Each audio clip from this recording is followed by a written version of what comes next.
Welcome back to Lobby Concessionals, the movie podcast where nobody's right and everybody's wrong. I'm Parker, and that's Brendan. If you like what we're putting out, feel free to like, subscribe, follow us along on the various social media channels Brendan has been so kind to put down below somewhere there. Yeah. I think today we want to talk about art and problematic people, specifically problematic artists and their impact on their art, and how okay we are with that. And let me just say, as a sort of disclaimer to start us all off here, we aren't experts on the topic. We don't have any special training or any special knowledge in this more than anyone else. Really, it's just us trying to work through how we feel about problematic people and how we feel about consuming the art that they create, or whether or not we consume the art they create. So, yeah, don't take this as gospel or no, expert just, advice. You know, there's just two dudes who are trying to work their way through trying to figure out how to enjoy the stuff they still enjoy. Yeah. By people that they shouldn't enjoy. Maybe. Yeah. or if we should still continue to enjoy. Yeah, so I actually launched just sort of straight into it. Like, given that it's a bit of a heavier topic, I don't think there's really a way we can transition into this friendly, in a nice way here. So I think this really comes down to is in an age where people are being held responsible for their actions far more than they used to be, which is good. Yeah. We're at a point where it becomes problematic to enjoy some of those things, or to enjoy the things they create. Like the most probably obvious and most public of those people was Weinstein. And we can talk a little bit about him later, but just to use him as a bit of an example of how okay is it that we know that he abused women and did for years and to lots and lots and lots and lots of people, and basically traded their careers for sexual favors, and how okay are we with still consuming the stuff that he created or that he helped to create? Yes. It's the Kevin Spacey argument. It's the and there has been a whole bunch of people that have been hit by elements of this. Aziz Ansari had some Me Too problems. Ben Affleck. Mel Gibson had his famous rant. Christian Bale had a rant on a set once. It wasn't like racist, but it was abusive, absolutely. Yeah. So we'll dig into a few of those a little bit later on, but quick general thoughts, Brendan. Where are you at on this? I have been, I mean, we talk about this probably, it feels like, at least twice a week. Sure, yeah. Personally. And it's something I've struggled with for years now. Years and years and years now. And I don't have an answer. Yeah. I don't have a clear-cut thing. My gut reaction is just like, if it's a bad it's problematic.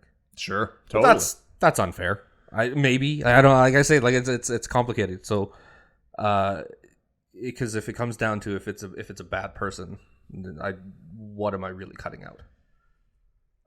Just about everything, maybe. If you take rumors, innuendo, and stories that you hear. Yeah. I like Christian Bale a lot. Yeah.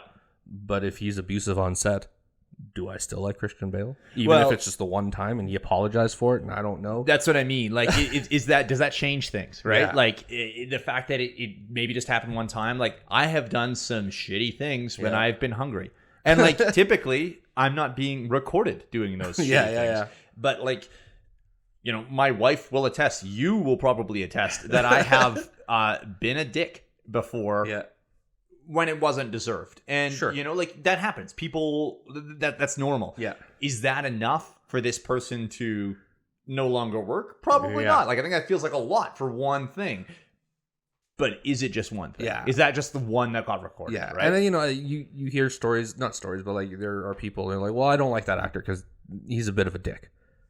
Is that, and is that the same thing? I don't know. Like absolutely. And like I look at Jared Leto, for instance, and I hear he's a huge douche, and he sort of seems like a huge douche. Yeah.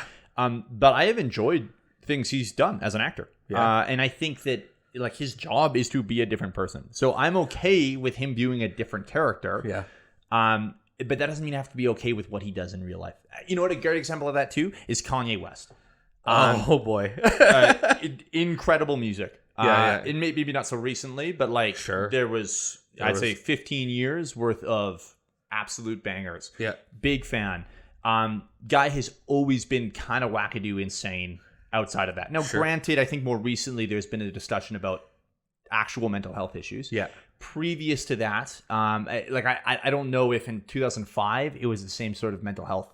No, I don't stuff. know. Not from the impression I always got was that he was basically being a character, was building a brand. You know, so does that mean I can't enjoy his music? My gut has always been it's fine. You know, like 2005 Kanye is just him being kind of crazy and getting his name out there. And you know, like that's what it takes. That's what it takes. Yeah. So you wonder if the discussion is where are you comfortable drawing the line of being a bad person or just being in a bad mood to being a horrible person. Yeah. Yeah, absolutely. And that's a really, really tough discussion because it again, another one I really enjoy is Russell Crowe. Oh, sure. And he's built an entire career of having really a bad reputation on set. Sure. Yeah. But he seems to have mellowed out. Like, I don't know. He's never really apologized for it. So, but am I okay with it? You know, has he ruined somebody's life? I don't know. I don't know. Not that I know I of. don't know.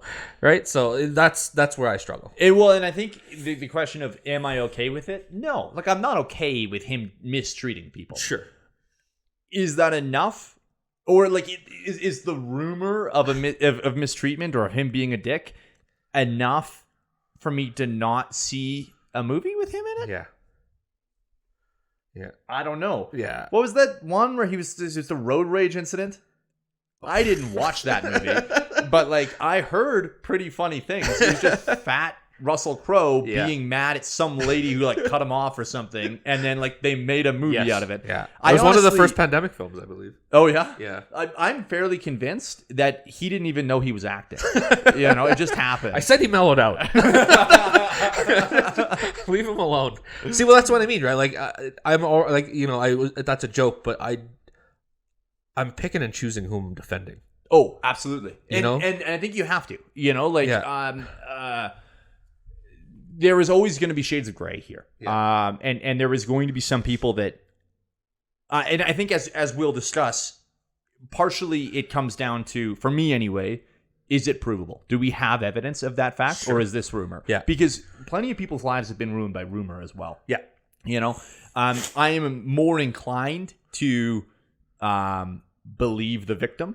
Yeah, you know, because that's much harder coming forward, especially when you're talking about an actor or a director or like someone with power in the film industry. Sure. But there is situations where people have, you know, manipulated things. So I take some things with a bit of a grain of salt if there's no evidence of the fact. I think the thing is too, is what are we talking about?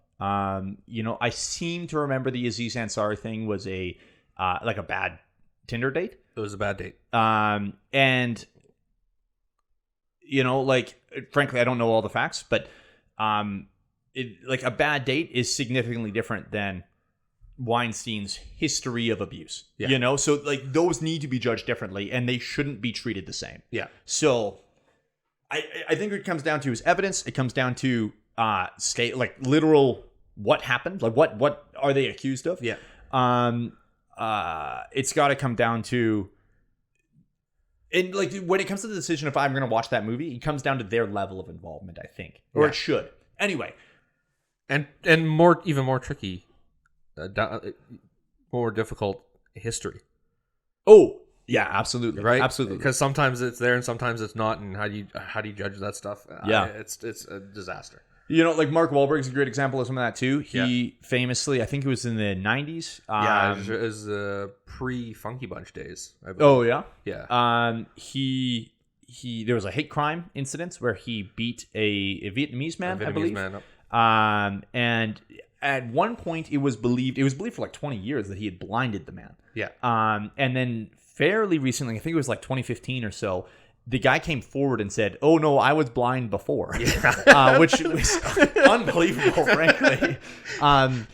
But Marky Mark has come forward since and talked about how, and like fairly quickly after that incident, and has apologized and has worked to get people out of situations like that, because I believe it was some sort of, I don't know if it was an actual gang, but like he fell in with a bad crowd, essentially. Sure, yeah. I mean, he grew up on the wrong side of Boston. Yeah, absolutely. So he, learned the wrong lessons. Yeah. And I'm inclined to forgive a person like that, that is actively. And he went to jail. A great point. He literally paid the price. Yeah. He was literally punished for it. It's the Mike Tyson thing, right? Like, I get it. I get that he physically assaulted a lady, but he went to prison for it. Yep. Right? And he hasn't done anything since, as far as we know. Yeah, totally. All right? So can we hold it against him a little? Sure. I think so. You can. And I think you should. That's the history. Yeah, absolutely. But then you also look, he went to prison. He lost everything. Yeah. I'm absolutely going to watch Mike Tyson Mysteries. That's incredible. And that's it. Right? Like, he paid his dues, man. Yeah. I can't fault him for being, for trying to make a career again. Yeah. Yeah. Especially with a lisp like that. Man. It's not the deck stacked against him. Anyway, let's dig into some specific examples. Oh boy. So the first one I wanted to just touch on was Weinstein. Harvey Weinstein. Yeah. That's a good point. Harvey Weinstein, not Bob. Now, granted, I think Bob still has, his brother has. He has to be involved. Oh, he knew. Yeah. There was definitely there's. I read the Ronan Farrow's book. Yeah. Catch and Kill is what it's called, and it's all about Ronan investigating the Harvey Weinstein stuff. Oh, cool. And it's a really, really good book. Huge recommend. Hit me up with some royalties, Ronan Farrow. We could put an Amazon link. Yeah. Anyway, great book. But it talked about how there was internal memos for various executives at the Weinstein Company talking about how they need to rein Harvey in. And they knew it was a problem. There's a great video. It was a quick clip from a red carpet in 2003 with Courtney Love, where some random reporter asks her, what's some advice you have for someone that's trying to get to Hollywood, I think is what it was. And she sort of looks around and goes, I'm going to get libeled if I say it. And then sort of shrugs and says, if Harvey Weinstein invites you to a party at the Four Seasons Hotel, don't go, and then walks off. There's a Family Guy sketch about it. And again, in the 2000s, like before 2010 for sure. Yeah. Where they talk about Harvey Weinstein. Yeah. And actually Seth MacFarlane, when he hosted the Oscars, says, talking about the women that got nominated for Best Actress. He says, now you no longer have to find Harvey Weinstein attractive. Oh. Or you could stop pretending to find Harvey Weinstein attractive. Jesus. So then everybody knows. Everyone knew. Everyone knew. Everybody in the room knows. Yeah, absolutely. Yeah. It's Hollywood's worst kept secret for years and years and years until finally someone decided enough is enough, right? And came forward. There was a number of women initially. I think one of the first ones was Asia Argento. But another one, I can't remember her name. But either way, we ended up having, I think there was something like 25 or 30 women that publicly said he did that. He did XYZ to me. And then there was a whole laundry list of others that didn't want to come forward, wanted to remain anonymous. But like, was it Rose McGowan? Oh, Rose McGowan was the big one. Absolutely, because she became like the face of it for a little bit. She did become the face of it. Correct. Yeah. That's exactly what I was thinking. So I think the big thing that hits me with Harvey, though, is first of all, started a movement. The thing with him is, I can't give him any slack because there was lots and lots and lots of people. This wasn't a situation where it was one person and then like it's a he said, she said, and it's hard to make decisions about that and leave it up to the justice system, and the justice system doesn't do anything. Justice system was actively involved. Lots and lots of people. This was physical. He actively hurt people. He never denied it either, right? Like maybe at the beginning, but like very quickly it became like a. I believe. There's way too many for me to. I believe there was always. It was consensual. Like I think that's what he stuck with. Like so, okay. I think he admitted to the interaction. Sure. But always said, "Oh no, but this was consensual." Like she said yes or whatever. And by the 100th woman that said this, and he goes, yeah, but she also said yes. It's like, Harvey, do you know what yes means? Like, do you know what the word is supposed to sound? But I think the big thing with him that sets him apart from someone like Mel Gibson, let's say, is the minimal creative involvement thing. So, like, he's a producer. Yeah. He absolutely was essential for those movies to get made. However, he doesn't have his fingerprint on it in the same way that you can't look at The Departed without seeing Leonardo DiCaprio and Martin Scorsese. Like those very much, that feels like a Martin Scorsese movie. Movies that came out of the Weinstein Company don't feel like Harvey Weinstein. No. Like Pulp Fiction doesn't feel like a Harvey Weinstein movie. That's a Tarantino film. Yeah. That Weinstein happened to finance. So from my side of things, it's a little bit easier for me to go, okay, like he hasn't poisoned the well there, I don't think. For you. For me. Like I look at that, sure, you get the title card at the start of that movie. Ugh, this sucks. You see the Miramax or the Weinstein Company title card. Ugh. But like I know that he didn't create that art. Sure. And in the same way, he got shoved out of the Weinstein Company. It's effectively immediately. Yeah. When the true avalanche of allegations came out. So he no longer gains financially. And to me, that's a perfect strike.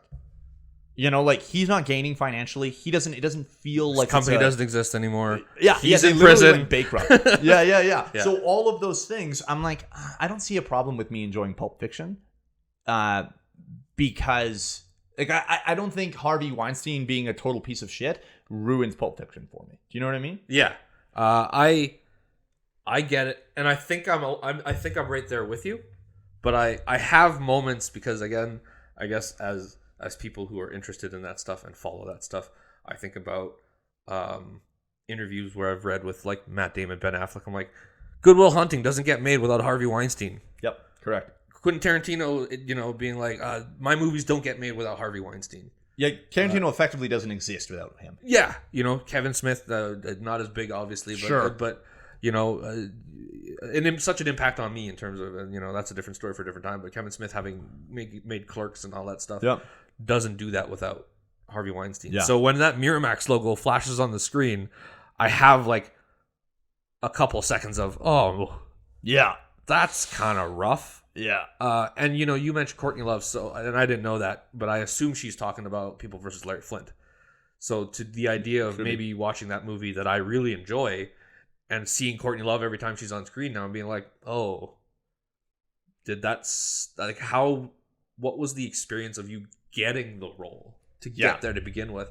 So I'm always going to have that in the back of my mind. I don't know that it's, and you're right in the sense that, he didn't write it. He didn't create it. He's just the money guy. Sure. And I feel unfortunate that a lot of those guys who were younger in those days and are looking to catch a break kind of turn a blind eye to it just to get their career started. Absolutely. I would have a bigger problem if it came out and Matt Damon was just like, I didn't think Harvey did anything wrong.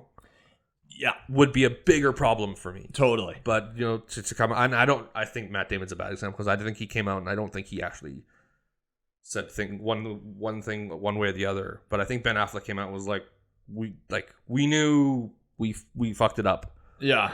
Kind of a thing. I don't actually know, so I can't speak to that, to either of their comments. Yeah, I think Kevin Smith did the same thing. I think Tarantino's kind of like tiptoed around it. Yeah. You know, so that kind of stuff bothers me a little bit. I wish they would take a hard stance on, like, no, man, we fucked it up. We took the payday. We knew we should have known better. Yeah. We were young and we wanted to get our career started. So that's where I would stand on that. Like I still fight with myself internally. Totally. Yeah. And I don't think it's like, I think that's a good sign that you do, you know, like I think that if you're able to just roll with this in stride, you know, either that means you're way less anxious than I am, or maybe you're a bad person, you know, like, yeah. So I think if you're all good with me moving on. Yeah, no, yeah. I think it's nice because Harvey is a very clear-cut case. Absolutely. You know? Like he very noticeably is guilty, and he's a terrible person. Yeah, and I think it's fairly easy to still be able to enjoy those things, knowing that, you know, he's not the creative involved there. Yeah. And that, you know, like in some ways, I guess that the industry seems to be improving. You hope studios time's up. Take a look. Yeah, absolutely. Right. But so to switch gears a bit, to a case that's a little less clear cut. I want to talk about J.K. Rowling, and this is tough. I'm not 100% like I don't know the whole history with her. Obviously, I don't know the whole history of anyone. But ultimately, what it came down to was J.K. while writing one of her Robert Galbraith books, I believe. I believe the book had a trans character, and I believe it was actually the villain was transgender. Yeah. She tweeted out a whole bunch of stuff that was really transphobic. And so it kind of decided out of the blue to just like alienate a whole group of people. Yeah. Well, I think the original stuff was like thinly veiled. And then that people had caught on. And then she doubled down. Right. Really hard and just like leaned into it. Yeah. So there was some stuff that was like, maybe there's some warning signs here, but like, and not enough to say anything, or not to not say anything, but like to act on. Yeah. You know? And then and then she just pressed the big red button and, like you said, doubled down. So I think what's interesting here is, in comparison anyway to Weinstein, she doesn't hurt anyone physically, right? Like, she's not physically grabbing people, throwing them in her hotel room and saying, trans people aren't people, you know, like, this is all over Twitter. Now, that's still obviously very damaging. And she, you know, she's a role model, or was a role model. And then decided that to take her platform and send this stuff out. I think that's one of the other big differences is that Weinstein really, outside of more committed moviegoers, he wasn't really a big name. No, you weren't following Harvey on the Twitters? No, I wasn't. But like, you know, I don't even know if he was really a household name up until, you know, like I'm sure lots of people would recognize the Weinstein Company, but they wouldn't know who Harvey Weinstein was necessarily. And so, but everyone knew who JK was. She's the face. Yeah, absolutely. And like, you know, again, a role model. Like lots of women were looking up to J.K. Rowling as an icon. Yeah, well, what's the difference, right? The difference is one of them didn't have a platform, and the other one has the biggest platform. Yeah, absolutely. Yeah. So basically, I think one of my biggest issues with her, and the fact that I am 100% behind what has, like, sort of the reckoning she's received a little bit. You know, there's been a number of things where I've seen various Harry Potter related things have distanced themselves. There was that Harry Potter reunion just in January here, and she was not invited on. No. there's a Harry Potter RPG game that's planned to be coming out maybe this year, maybe next year. And their website basically gives no information about the game. It's pretty sparse, but it does actively mention the fact that JK is not involved. So like they went out of their way to put that in. Yeah. And like not really a question that a lot of people were asking, I don't think, but I think the interesting thing with her is that she is obviously creatively involved. Yes. And so in the ongoing series of films, Fantastic Beasts and Where to Find Them, I believe there was planned to be 5. The third one is coming out in April, I think. Yeah. So she wrote the thing. She is doing the whole story. And on top of that, she's actively gaining financially from this. Yes. And I think those two big things, in a situation like this, where she is an aggressor and she's like unrepentant, she's doubled down, you got to vote with your wallet here, right? Like, there's no way I'm going to go see this movie or pay any money at all to see this movie. Maybe if someone has purchased it and they're like, hey, do you want to watch this? It's not as much of a stinker as the last one. I want their house, maybe, sure. But even then, I find that problematic. Yeah, because you're still that's still somebody paying for it. Well, but like, not that I have control over that. If they already bought the movie, it's a little more like, okay, well, but even then, I have a hard time even amongst my friends feeling like I support her. Yeah, you know what I mean? Yeah, I guess it's tougher because you thinking that you doing that stuff, like, and it is right. You spend the money, or you actively help promote that stuff. It just gives her a bigger platform. Yeah. Right? Totally. And that's the difference between her and the Weinstein thing. Yeah, Harvey was going to make money hand over fist anyways. Totally. Right? Yep. But he's not it's hard to put the dots together, whereas the dot from you to JK is almost immediate. Yeah. Oh, yeah. My dollar immediately goes into her bank account. So it's such a mental thing. And I'll do a quick thing here because the dollar thing didn't really click with me until, and we talked about this, is Orson Scott Card. Oh, okay. Right, which is one of my favorite authors ever, wrote Ender's Game, and is actively homophobic. Correct. Anti-gay rights. And he's been part of organizations and all that stuff. And I knew that if I had put money towards him, he would actively be putting money towards those organizations. Well, and I believe, correct me if I'm wrong, but I believe Ender's Game was written as like the invading alien force is supposed to be the gays. I mean, he's never outrightly said that, and it's obviously very, very strange. It's just a disaster. It hurts my heart to even still talk about it and think about it. And to this day, I've never watched the movie. And that sucked too. I knew it was coming, and I wanted to watch it. I've never watched it, and even they even said there's like they had to come out the studio and was like, he's getting $0 for this movie. Mm-hmm. And I still didn't feel right about it. Sure. And I did some weird things about it. Like I'd given up my copies of Ender's Game because I was struggling with it heavily. And it was like, cause it was the first time like an art versus artist thing really, really had been a problem. Yeah, absolutely. So I'd given all that stuff up, and a couple of years later I was like, I just kind of missed the book. It was such a big part of growing up. Yeah. So I bought it at a used bookstore. Yeah.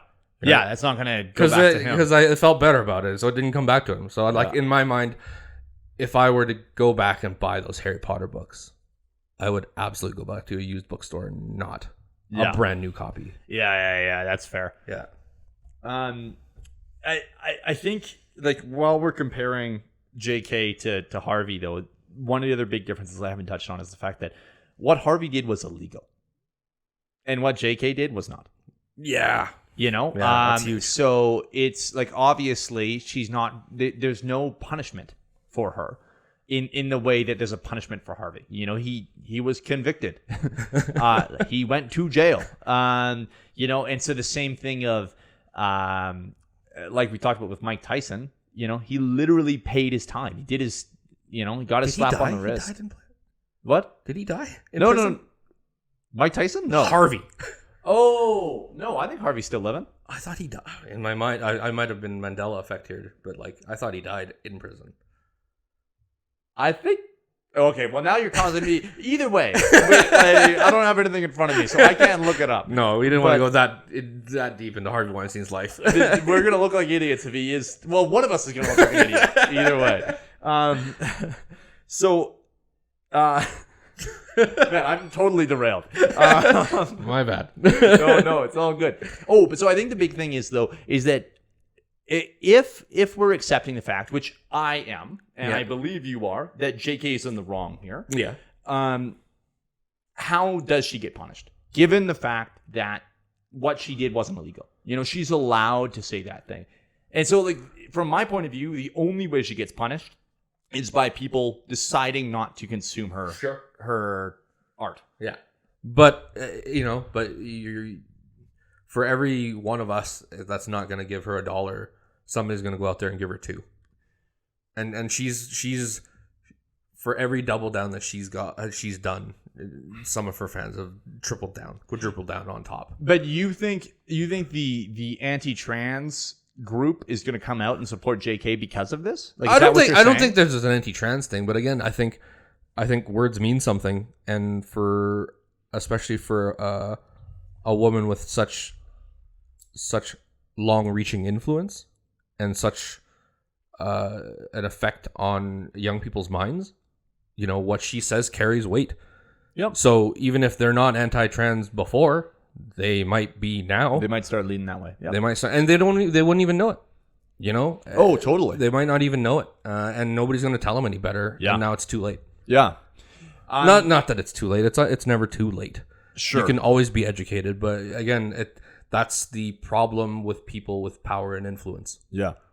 Well, and I think the intent of the voting with your wallet thing is if the second Fantastic Beasts movie made, I don't know, like a zero clue, but $300 million. Sure. And then this next one, because people are upset with her and the comments she's made and choose to boycott it, this makes $100 million. Maybe they decided not to continue the series. Yeah. And I don't need them to not continue the series, but I do want them to just make a decision to distance themselves from her, which is tough given that it's literally her world. Yeah. And she's been behind the story of these movies. Yeah. And with the Fantastic Beasts in particular, she's literally written those stories. Yeah. The Harry Potter films, it was just the novels. Yeah. And she wasn't as involved from a production side of things, but she's actively involved with the Fantastic Beasts stuff.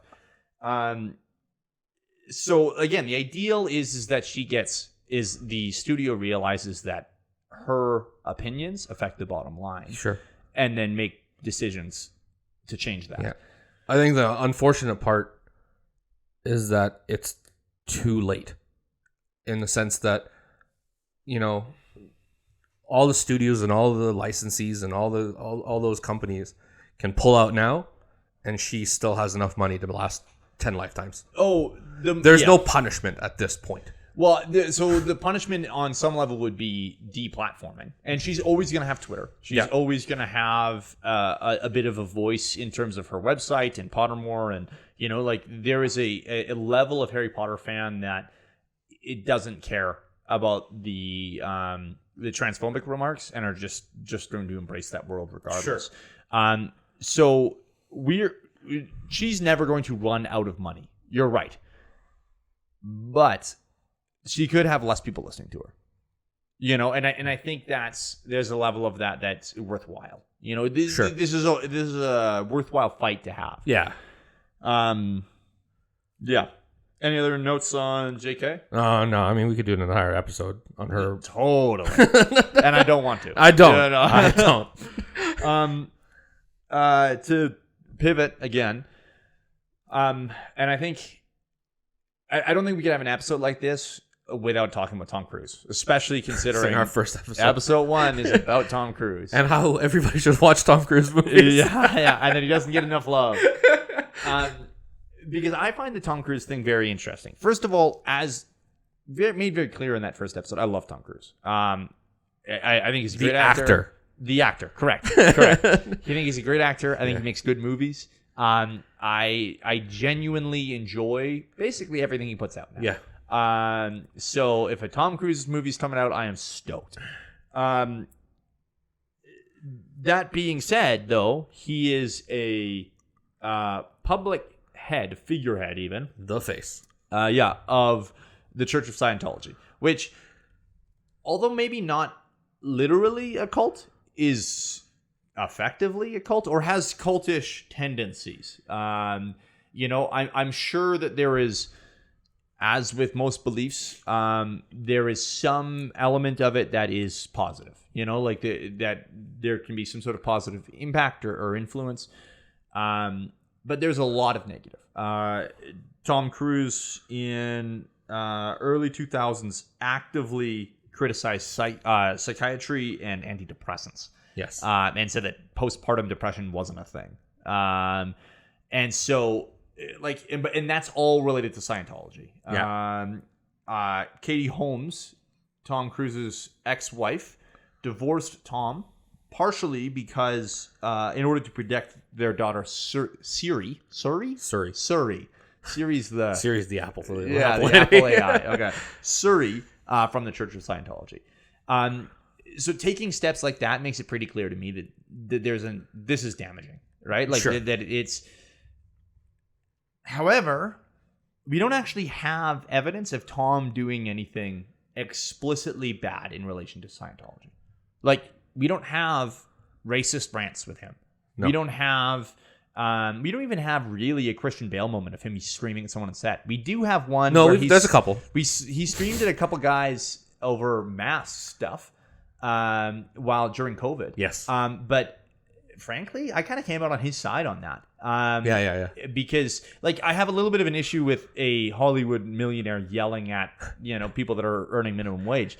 But the smart part about it is really what it comes down to is that their whole production could get shut down because one guy or two guys weren't wearing masks. Yeah. And so a couple people deciding not to follow rules could put literally hundreds of people out of work. Yeah. So at the end of the day, maybe his method wasn't great, but I kind of come out on his side in that one. We don't really have a lot of these things with Tom. We have rumors. I read something online that he uses Church of Scientology members to do work around his house, but I don't have any evidence of that. No, and that sounds wackadoodle, but totally. But it's also he's wackadoodle. Oh yeah. So I don't struggle with Tom Cruise because so much of it feels made up. If that makes any sense, the Scientology stuff doesn't bother me because if that's what if he wants to believe in that weird stuff, then that's fine. It obviously affected his marriage, and that's gonna happen sometimes. Sure, totally. Right? But short of him physically harming the daughter or Katie or anything like that, that's just a marriage that fell apart because your husband's weird. Yeah, and I tend to be more along the lines of if you're not hurting anyone, what's the problem? Yeah. But again, the COVID stuff, there's arguments that people's actions during that actively did hurt people. Or sorry, I guess what it really comes down to, ignore the COVID stuff. What it really comes down to is if you truly aren't hurting anyone, what's the problem? Yeah, then you're just an asshole. Yep, yeah, and if you want to be an asshole, fine. Go nuts, man. Yeah. But I agree with some element of that. I think that the problem and where we might look a little ridiculous later on is when information comes out, right? When there is evidence of true wrongdoing, this could age poorly. But I think the thing with Tom Cruise is, again, I don't have evidence. I don't have a specific reason to stop going to see his movies. I think the reason he comes up is because we touched on in that first episode is that for some weird reason people don't give him any slack. They write him off because he's nuts and not because he's done something wrong, whereas I think there are people that do wrong things and people don't bat an eye. Absolutely. Or are very quick to forgive. Yeah. You look at the Chris Brown and Rihanna thing. Chris Brown's fans famously, to this day, Yeah, well, like yelled at her. Yeah. Like started hating Rihanna because she dared to get beat up by Chris Brown. Yeah. Like, that wasn't her fault. So I know what you mean for sure. Like, there's definitely people that are willing to let people get away with things. Yeah. And you're correct. It doesn't seem to exactly be the case for Tom Cruise. But once again, it worries me. Is there a reason? You know, like, none that I can find. There's no evidence of something I can find. But like, he's a Hollywood millionaire. Like, so it's easy for them to just cover that up. Well, and I think the other thing is that like there is evidence that Scientology is bad and actively damages people. But him being a member of that doesn't necessarily mean he's a bad person. Yeah. You know, like, he is a public face of it. But I don't even know if he wants to be. You know, is that more just like, this is the most famous person that is a Scientologist? Yeah. And he kind of, like, I think, again, the general public kind of just gave him that moniker. Yeah, totally. Right? Totally. Like, I know there was a famous video that he and the Church of Scientology tried to get erased from the internet, which obviously can never happen. Like, it's not a thing. As soon as people find out they're trying to get rid of it, it's going to be archived a million times. Yeah. But with Tom giving a speech at some Scientology conference thing, and then like saluting this giant statue of L. Ron Hubbard, the founder of Scientology. And he looks crazy in it. And so there's stuff like that. It's like, okay, well, clearly he's embracing some sort of role in the church. But again, does he want to be the public face? I don't think so. Yeah. You know, like, so I don't know. Is he a bad person because he's a part of a wackadoo religion? Maybe. Yeah. But is he hurt? Is he actively...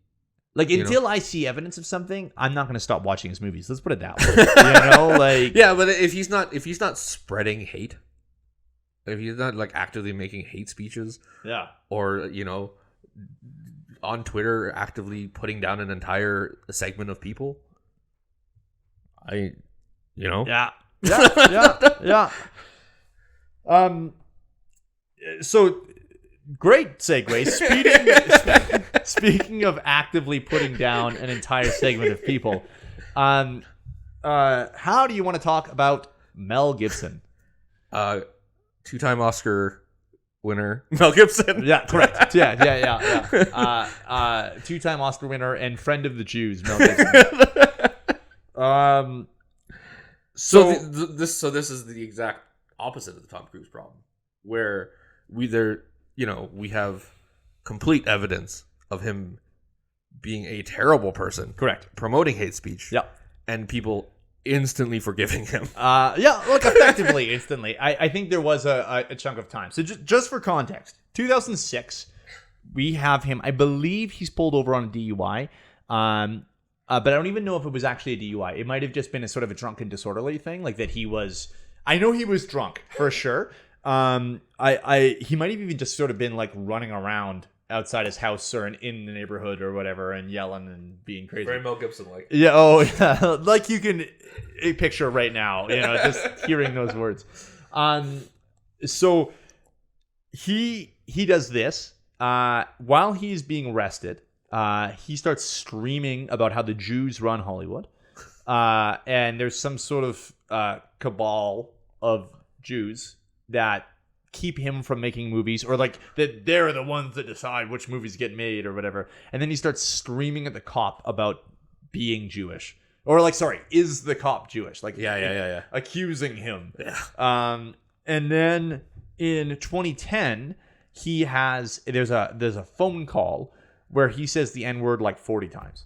Right. Or maybe it wasn't even that much, but he says the N-word for sure a few times, and like very noticeably says it as this wasn't like a dipping your toe in the water thing. Like, it was very clearly like, oh, he is very used to saying the N-word. That just rolls off the tongue, not a problem. Yeah. We mentioned in a previous episode how Leonardo DiCaprio had a hard time saying the N-word. Yeah. Opposite problem with Gibson. Gibson was like, yo, let's go. Don't call it a comeback. Not anymore. So the interesting thing I find with him is, I've seen him cited as someone that was effectively exiled or blacklisted from Hollywood for a lot of years. And the years would be between 2006 and 2016. So he had like a full decade in there. So what I find really interesting is 2006 Apocalypto comes out. He directed that. Then he has his tirade. I actually don't know what the specific lining up of that is, but obviously Apocalypto was going to come out anyway. Yes. Like that wasn't going to get canceled or anything. Yeah. There is a few years there where he effectively does nothing. I think in 2008 he directs like 10 episodes of some TV show or something. Sure. But really not involved with much at all. And then he is back starring in a major studio produced film, Edge of Darkness, for 2010. It bombs. It's no one gives a shit at all. Like it sucks. Then the phone call comes out. Yeah. And again, it might have even been the phone call before that movie. Who knows? Same year. So every year between 2010 and 2016, he's in at least one movie. Now, granted, none of them are studio backed other than Edge of Darkness in 2010. Sure.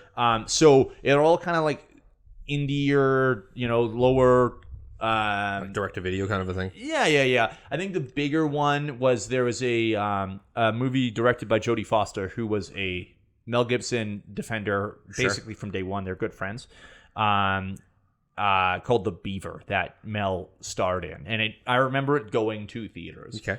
But again, it had some big names behind it, but still, a smaller production. 2016, he gets nominated for Best Director in 2017 for Hacksaw Ridge. Yeah. I believe it's 2016 that he is in Expendables 3.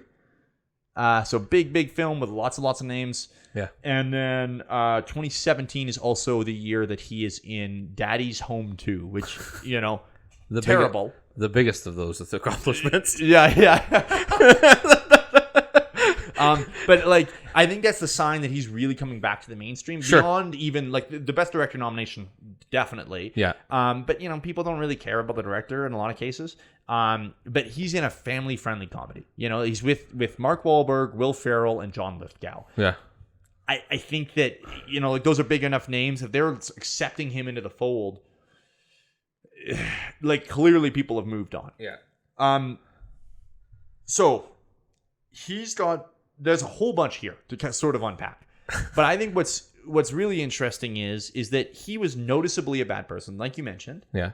And people that seem to be jumping up to defend him, and happy to just cast him in movies or let him direct or. No, he's never gone on record and apologized for any of it, right? I believe there was some sort of half-hearted stuff. I think there's been some that's not the person who I was before. That I've changed. I said some things that were inappropriate. It was very Hollywood apology. And I think in some ways how he's reacted to a lot of this has become kind of the template in the Me Too era of men facing any sort of consequences than just trotting out the tired old Mel Gibson apology. That's fair. I mean, to be fair, he apologized and then moved to a different segment of people. Correct. Yeah. Right, he was anti-Semitic, and then he just decided to throw a bunch of slurs around. Yeah. Maybe that's a bad joke. But the apology is half-hearted, and you already knew it was coming, kind of a thing, right? And I just don't. Mel Gibson's a tough one because you said it earlier, the director, people don't care about the director as much. Yep. And he had kind of made that switch for a while now. Sure. Yeah. Right. So maybe out of sight, out of mind. If Mel Gibson's not around to begin with, and people don't see him, so maybe that phone call or that DUI thing isn't as widespread. The celebrity sticking up for him is a different story. And there's been a lot. There's been a lot of it, right? But those guys are of course they're gonna back each other up. Yep. And we're gonna get to that a little bit later, I'm assuming. Yeah. But But in the public eye, I don't know that it's a big deal because he's just not as prominent as a figure. Well, and from the point of view of someone having done their time, sort of, what we have effectively here is two events, two bad events for sure. But as much as he's spewing hate, at the same time, again, are people getting hurt? You know, he's not actively punching anyone. He's effectively stopped spewing that hate. You know, he's not doubling down on this. Or anything. At what point do we let him come back? I don't know.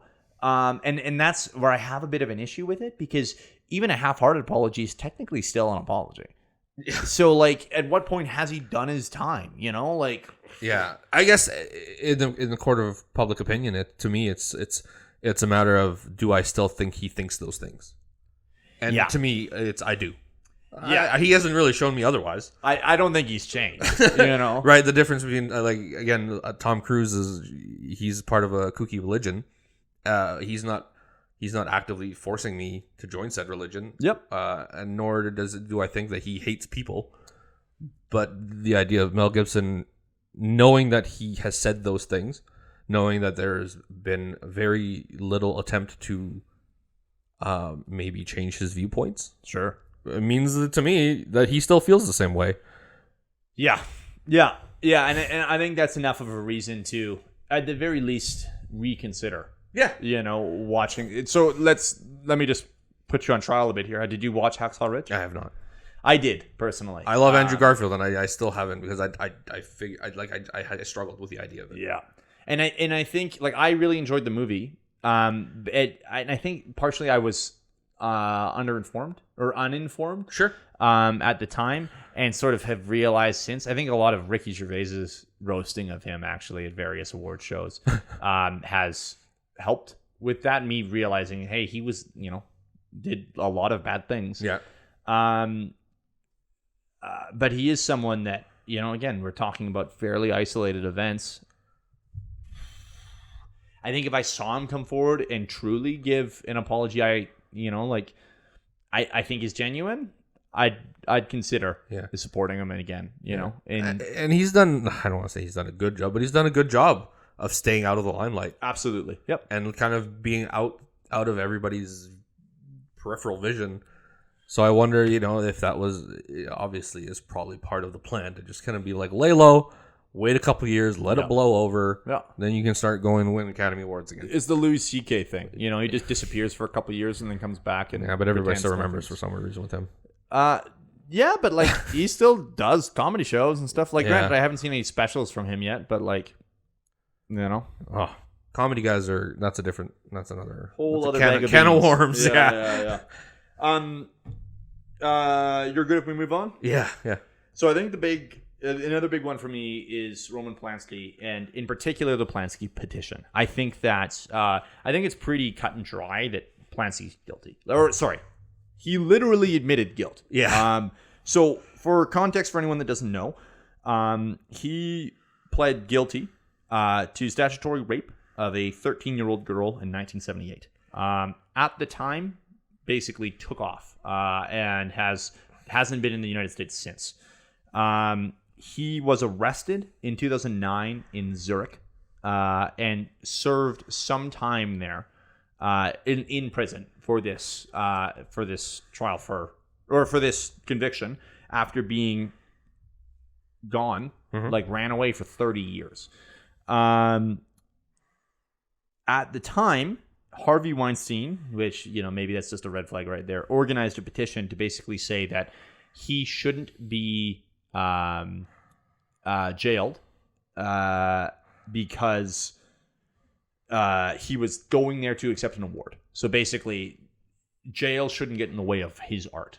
And there's been famously petitions, I believe, like France, like a country, basically put together a petition saying that putting him in jail and forcing him to stand punishment for his crimes would robs the world of his art. Yeah.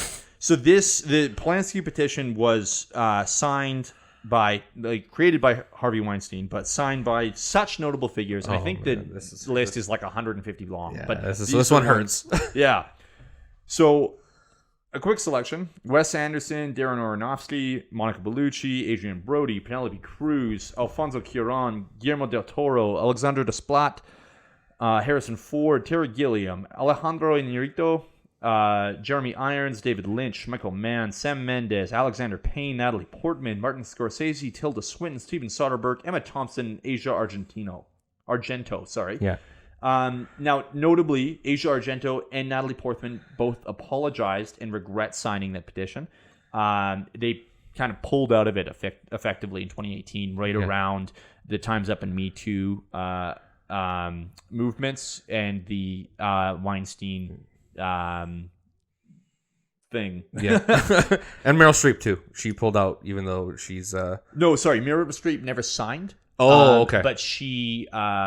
has vocally supported Polanski's. I thought she had signed it and then asked to be removed from it. Emma Thompson. Emma Thompson was one of the ones that it was very quick. So she signed, and then like within a year or two, I believe she actually talked to a female blogger, and that person had sort of questioned her about it. I think it was a college student or something like that. Yeah, and then so she officially removed her resignation, or sorry, her signature. You removed the signature. So I think the issue I have with this is Polanski aside, knowing that he is guilty, and then dodged punishment. How do I feel about the fact that creatives that I know and love are actively want him to avoid punishment for raping a 13-year-old girl? Yeah. I also think it's probably worth knowing that he pled guilty to the one act because he wanted to escape the five other charges. He was charged for 6, yeah, and then initially filed a not guilty plea, and then pled guilty on 1, so to avoid the 5 potentially worse charges. Much worse. So like, my favorite director is Guillermo del Toro, and hearing that he's on this breaks my heart. Like again, is this enough for me to not watch Del Toro's stuff? I don't think so. But it is really disheartening to hear that he's willing to stand up for a rapist. I mean, Scorsese's on that list, Wes Anderson's on that list, Del Toro's on that list. And it's a director-heavy list. Yep, it is. Right? Which I kind of understand in the sense... Well, and he's a director. He's a director, and he's one of the most influential directors, so I get it. But, yeah, I'm with you. Like, I really wish I didn't know the people on that list. It was weird. Like, I almost wish I was kind of oblivious to it. Totally. And I honestly don't know how I feel about it now that I'm hearing the names. Yeah. Especially because we did a bit of reading into the Plansky stuff, and it's far worse than it most people make it sound. Absolutely, because we talk about him pleading guilty to it's just not just rape of a minor. There's drugs involved, and it was a whole bunch of other stuff involved. Yeah, and it's far worse. He gave her alcohol and Quaaludes. It's far worse than just like underage sex. Yeah. And so for those guys to just put their name on a list, and I want to chalk it up to, like, if you take out that Natalie Portman stuff and the Asia Argento stuff, or even Emma Thompson, being uninformed and then going out of her way to have a discussion with somebody, getting informed and learning about it. Are these guys is that just the guys that are left on that list it's male dominated now? Absolutely, it is. Right? Yep. So now it's a matter of being ignorant? Can I chalk it up to, hey, Scorsese's, just an 85, 90-year-old guy who just doesn't know any better? No, I don't think so. I think that if anything, I can sort of chalk it up to the culture of Hollywood being a bit of a boys' club. Like, again, this happened in 2009. Yeah. Maybe they thought Weinstein's behavior was normal. Yeah. Like, it could just be something that's like they'd lived and worked in that industry for so long that they figured those things were normal. But like, or is that effectively what you're saying? I don't know. Yeah. Like, no, like I just wonder, like, if you, especially those guys, it doesn't really explain all the new guys. It doesn't explain Anderson. It doesn't explain Del Toro, really. No, it doesn't. Right? The Boys Club stuff? Like, it really well, doesn't. and Alexandre Desplat is a composer. Yeah. And I'm like, what stake do you have in this, man? Like, Harrison Ford's on this list. Yeah. You know, why? And people actively still go and make movies with Polanski. Yeah. You know, like, they have to leave the States, where most of them are located, in order to go and film, knowing full well that the reason they have to do that is not because the film setting is Paris or the it's still set in New York. Yeah. It's just that he can't be in New York without being taken into jail. I never actually looked into what happened after he got arrested in Switzerland, but either way, I guess that doesn't matter. Like, the point of this isn't Polanski. The point of this is the fact that there are people that you like standing up for him, that actively stand up for him. Yeah, and I don't know if there's an answer here. No, and I wish there was interviews. I wish that we could probably look that up and see if hey, Wes Anderson, what's the personal stake here? Mm-hmm, totally. And it can't you don't fuck around and just tell me it's art. Yeah. Because there's a bazillion other directors out there that you could put your support behind. Well, why Polanski? Is it the fact that Weinstein is walking around with this petition saying, sign this or I won't fund your next movie? Like, I don't know if that's what he said, but like, again, at the time, he's Hollywood's most powerful producer. Like, I don't think he can coax that out of Martin Scorsese. Like, I think Marty's powerful enough and sought after enough in the industry that like, not having Harvey on his side isn't going to tank his career. No, but that's where maybe Wes Anderson. Yeah, but that's where your Boys Club thing comes through. Marty would absolutely be of age of that crowd. A lot of those other guys don't make any sense to me. Yeah. Oh yeah. Well, and like you look at like Del Toro is again another person that like he seems to stand up for social causes. Like. Aronofsky, he's made movies about social issues. Why are you behind this? Requiem for a Dream is harrowing. And there's like literally an end of that movie is two women being sexually assaulted for drugs. Yeah, and it's not played in a happy way. So why is he okay with this guy sexually assaulting someone? Yeah, and not being punished for it? Like. And it's weird because there's not a lot of ifs, ands, or buts here. It's a pretty clear-cut case. I think the only dispute is in his own book. Right? Correct. And he doesn't really dispute it hard. No. He just rewords it to his favor. Well, and it's not even really in his favor. I think he says something like, she didn't not consent. Yeah, she wasn't unwilling. She wasn't unwilling. She wasn't, exactly. But it's like, okay, so she wasn't willing, though. Like, if she was willing, you'd probably say it that way. But she wasn't unwilling. Yeah. Like, is there a gray area there for you, buddy? Like, is that... And is it a thing where these guys think that 20 years in exile in Europe is the punishment? Yeah, living it up in Paris and London and just making movies still making movies. Yeah. And like Oscar nominated films. Made The Pianist. Yeah. Like he's still getting Best Director nomination. Yeah. The guy like he hasn't served anything. So basically there's no punishment. No punishment. So I don't get it. Yeah. And I don't know that I ever will, and I think it's going to be tough. I don't know, will it affect my watchings of Goodfellas or Pacific Rim? I don't know. I don't think so. I can give you a hard no on that. And partially it's just because I can't imagine giving up Del Toro stuff. But I also think Del Toro didn't rape a kid. Yeah. But but support of a rapist. Yeah. Like, and you say that stuff out loud and it just kind of hits home a little bit, right? Oh yeah. Right? So I will probably struggle with it. I don't know how much it ends up affecting me in the end. Totally. Yep. In the end, but it's going to be a tough one. Yeah, and I think that's part of the purpose of this conversation is that there isn't a right answer. We can't walk away and go, oh, like this is the only way of looking at this. Yeah. Like there is shades of gray here. Yeah. In a way that there isn't shades of gray when it comes to having sex with a 13-year-old girl. We have the benefit of actually having, like there is wiggle room. There is opportunities for us to go, well, I think because of this and this and this, again, knowing that Polanski's not being financially benefited from this, like if I go and see Pacific Rim, it doesn't benefit Polanski. It just benefits a Polanski defender. Yeah. Which, it's whatever you're comfortable with. Still not good. I think maybe as long as you're informed and you're willing to have the conversation, I think that's the best thing you can do. Yeah.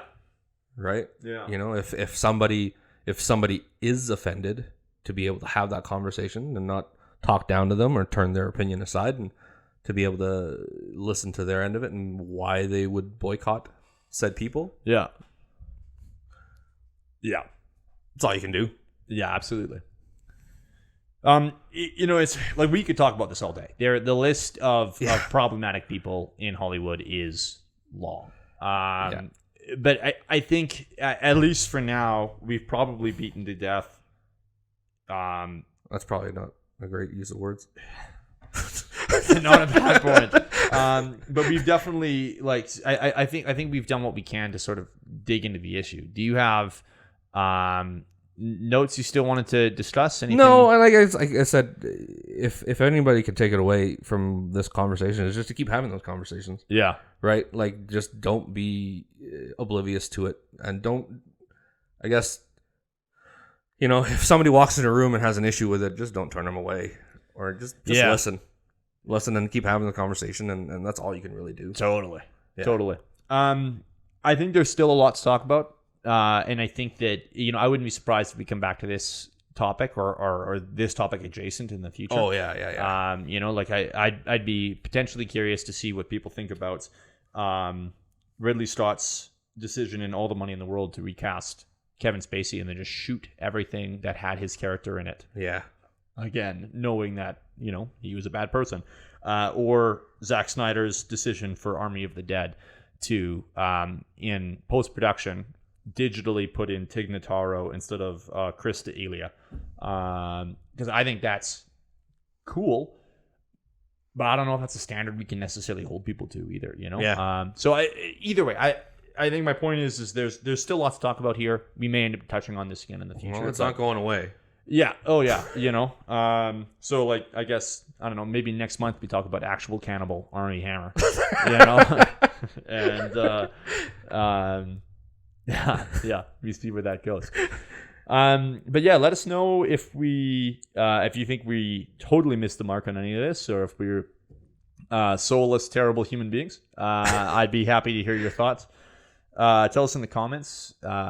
Send us a tweet, email. I don't know, whatever the kids are doing. Yeah, hit me up for sure. And please be gentle. Yeah. Let us know how tone deaf we are. Yeah. Oh, that too. Tell me more. Tell me about how you probably don't need the opinion of two men. I'm not white. You are not. I didn't say two white men. I was very specific. But yeah, thanks for tuning in, guys. Hopefully the jokes haven't made this important topic haven't watered it down too much or anything. But and we'll check in again next week, hopefully with something a little more fun, a little more light. Let's put it that way. Yeah.